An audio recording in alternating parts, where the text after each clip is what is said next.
हमारे प्रदेश के लिए एक सुखद अवसर है कि भारतीय जनता पार्टी के हमारे एक वरिष्ठ कार्यकर्ता जिन्होंने लंबे समय तक जमीन से जुड़कर पार्टी का कार्य किया है, वो प्रदेश अध्यक्ष के रूप में पदभार ग्रहण करने जा रहे हैं।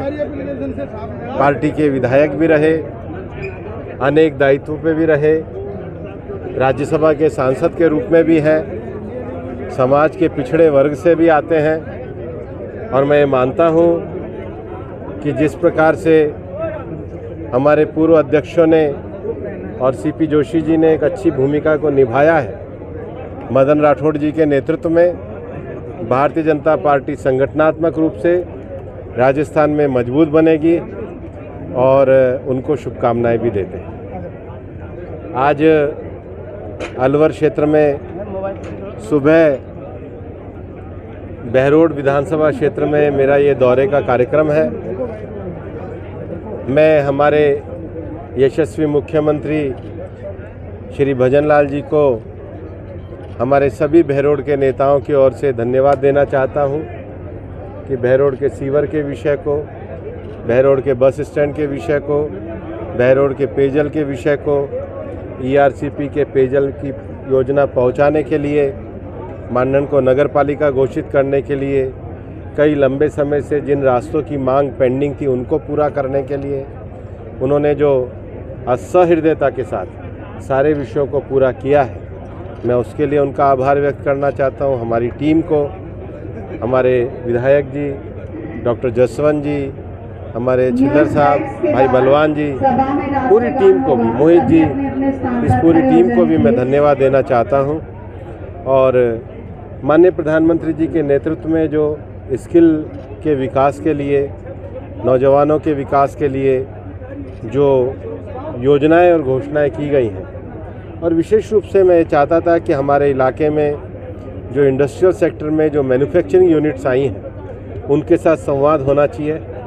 और उस नाते आज दिन में मेरा अलवर की पूरी इंडस्ट्रियल एसोसिएशन के साथ, कल घिलोट और नीमराना की इंडस्ट्रियल एसोसिएशन के साथ, परसों भिवाड़ी की इंडस्ट्रियल एसोसिएशन के साथ संवाद का कार्यक्रम रखा है, क्योंकि मेरा ये मानना है कि इंडस्ट्रीज़ की समस्याओं को दूर किया जाए, हमारे नौजवानों के स्किल का विकास किया जाए और इस गैप को भरने का काम किया जाए। जो लोग आए हैं वो इसलिए इस इलाके में आते हैं कि इस इलाके में शांति है, इस इलाके में तरक्की पसंद लोग हैं, और ये जो शांति और तरक्की पसंद लोगों के साथ हमारे नौजवानों की स्किल का जुड़ा होगा तो उस मैन्युफैक्चरिंग सेक्टर में हम लोग भी आगे बढ़ेंगे। ये 2 दिन के संवाद कार्यक्रम के लिए मैं रहूँगा, बाकी हमारी ज़िले की 2 दिन की कार्यकारिणी है। और निश्चित रूप से मैंने कहा था कि मैं जब चुनाव के बाद एक धन्यवाद का कार्यक्रम करूंगा, लगातार जैसे जैसे गाँव में जा रहा हूं मैं करूंगा ही, लेकिन मंडलों के भी 39 के 39 मंडलों में भी जाकर के मेरा धन्यवाद का कार्यक्रम है। तो ये पार्टी की जो हमारी 2 जिला कार्यकारिणी कल होगी उसमें जो योजना तय होगी उस हिसाब से। सर, अभी आपने उद्बोधन में कहा पहला योजना एक पेड़ माँ के नाम है, कितने पेड़ आप देश भर में इस समय 16 करोड़ पेड़ लगे हैं, बल्कि इससे भी आगे बढ़ के आज हमारे गंडाला गांव में तो पक्षी घर भी बनाया गया। मैं तो उसके लिए गया ही था।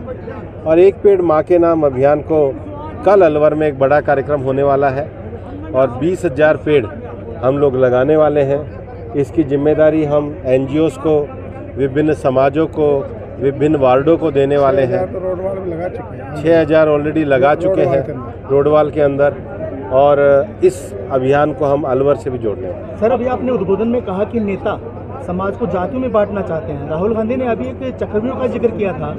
महाभारत के किरदारों को आज के रूप में लेना, आज के नेताओं को लेना कहाँ तक उचित समझते हैं? देखो, आज के 50 साल पहले इस देश में बेगुनाह लोगों को जेलों में बंद किया गया क्योंकि वो नागरिक अधिकारों की आवाज़ उठा रहे थे। इस देश में सारी संस्थाओं को सस्पेंड किया क्योंकि इंदिरा जी को अपनी सत्ता का खतरा नज़र आ रहा था। इस देश में गांधीवादी, मतलब जो गांधी जी के मार्ग पे चलते थे, उन संस्थानों को भी बंद किया गया क्योंकि इंदिरा जी की तानाशाही को पसंद नहीं करते थे। तो राहुल जी को मैं ये कहना चाहूँगा कि 5000 साल पुराना ना जाके देखें, 50 साल पहले देश के लोकतंत्र को जिन्होंने कुचलने का काम किया, उन इंदिरा जी की जिस पार्टी को वो चला रहे हैं उसके बारे में वो विचार करें।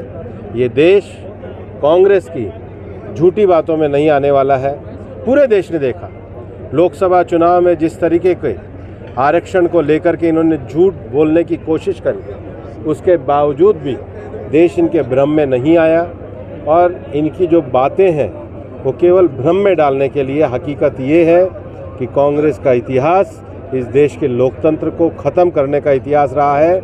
इस देश की आम गरीब के सपने को एक परिवार की चौखट पर ले जा करके दरवाजे पे मस्तक टिकवाने का काम कांग्रेस ने किया है। कांग्रेस लोकतांत्रिक पार्टी नहीं है, वो एक परिवार के आदेश पे चलने वाली पार्टी है। सर, हरियाणा क्षेत्र के लोगों को कोटपुतली के साथ बहरोड़ जो नाम है वो पसंद नहीं आ रहा है, तो कब तक ये नाम हटेगा? डॉक्टर साहब भी यहीं खड़े हैं, इनकी भी यही डिमांड रहती है और पूरे क्षेत्र की लंबे समय से मांग चलती हुई आ रही है। मंत्री बन गए। अभी तो चूंकि ललित पवार कमेटी इसके बारे में विचार कर रही है, तो उनके सामने डॉक्टर साहब और बाकी जनप्रतिनिधि विषय रखेंगे। अलवर में किस तरह के विकास कार्यों के बारे में भी योजना बना रही है? लगातार चल रहे हैं और मीडिया के साथ भी बात करके उसको आगे युवा बड़ी उम्मीद भरी निगाह से देख रहा है, रोजगार को लेकर किस तरह से? मैंने इसलिए स्किल की बात करी है।